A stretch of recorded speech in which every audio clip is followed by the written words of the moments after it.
Today ay Monday at magdi-dinner. So, ang ginawa ko guys, nagluto ako ng dinner para sa aking mga anak.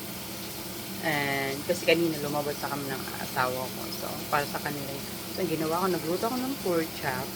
Tapos, binuhol ko muna yung pork chop na may mga panakot.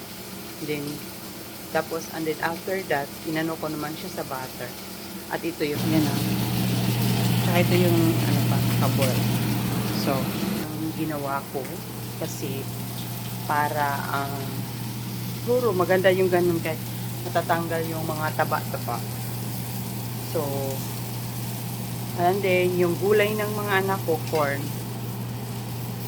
Siyempre, ang mga anak natin habang lumalaki na, so, nag-iiba na ang, alam mo na, mga pagkain nilang gusto. So, kaya yun, lagi ako nagluluto para sa mga anak. Tsaka ito yung pork. Kaisipin. Yan. Ganyan. So, kaya ganun lang guys. So, bye guys. See you later.